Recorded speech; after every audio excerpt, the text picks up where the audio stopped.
It was 3 a.m. I was half asleep on the couch, the glow of the baby monitor casting a dim light across the living room.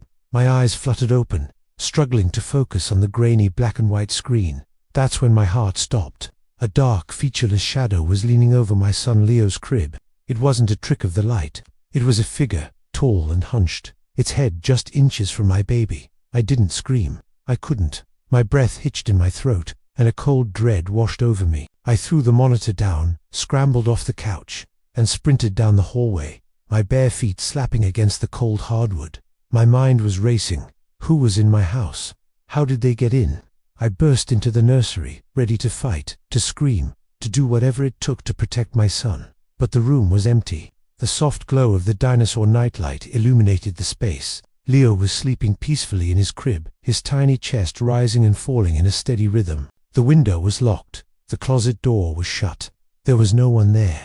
I stood in the doorway, my heart hammering against my ribs, gasping for air. Was I losing my mind? Had I just had a waking nightmare? I crept over to the crib and gently placed my hand on Leo's back. He was warm, safe. I scanned every corner of the room, my eyes darting into the shadows, expecting something to lunge out. Nothing. I let out a shaky breath, trying to calm my racing pulse. It must have been a glitch. A weird shadow from the tree outside. It had to be. I went back to the living room, my legs feeling like jelly. I picked up the monitor, my hand trembling. The screen was clear, just my baby, sleeping soundly. I told myself it was nothing, just a tired parent's overactive imagination.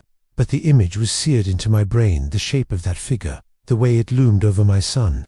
Sleep was impossible now. The next few days were strange. I tried to forget what I saw, but a sense of unease settled over our home like a thick fog. During the day, things felt almost normal. Almost. One afternoon, I was in the kitchen making lunch when I heard Leo giggle from his playpen in the living room.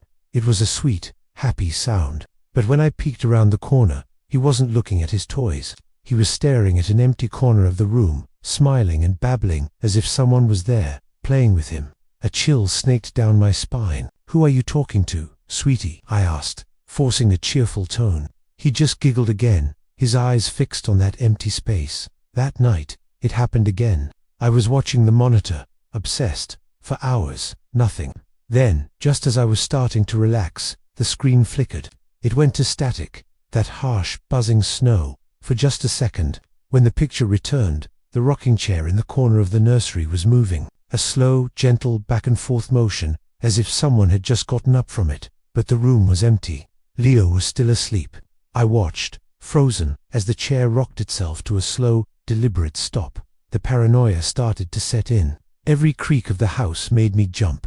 I started hearing faint footsteps in the hallway when I knew my husband was at work and Leo was napping. I'd whip my head around, only to find an empty corridor.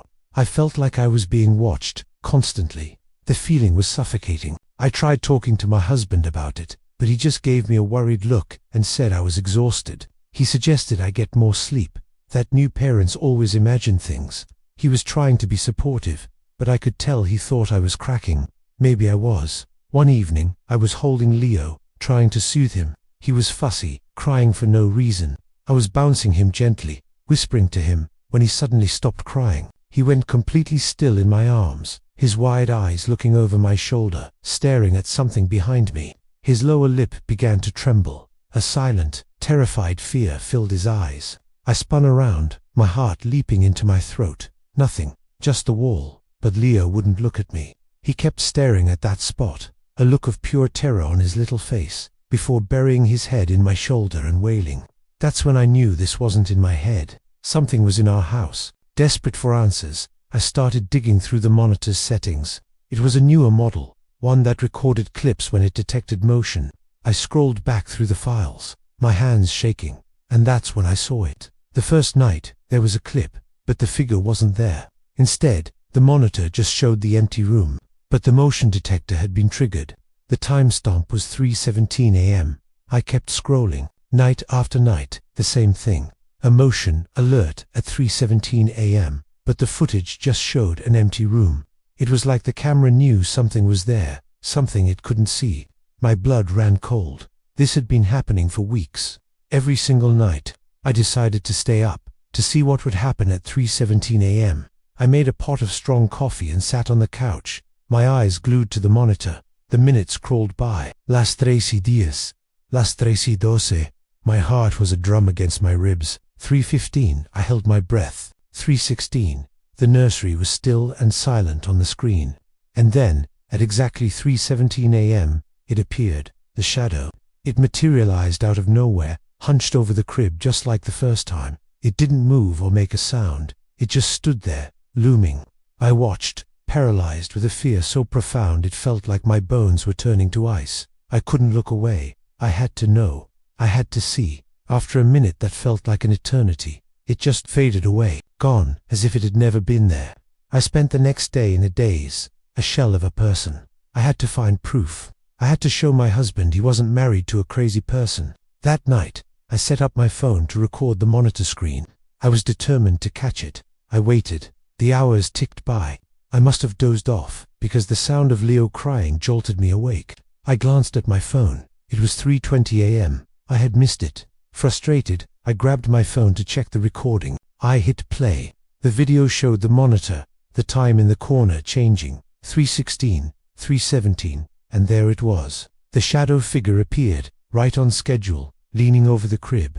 The quality was terrible, but it was there. Proof. A wave of sick validation washed over me. I wasn't crazy. But then I kept watching the recording. I watched the shadowy form stand over my son. And as I looked closer at the grainy phone footage, I noticed something I hadn't seen on the monitor itself. Something about its shape. It wasn't just a blob.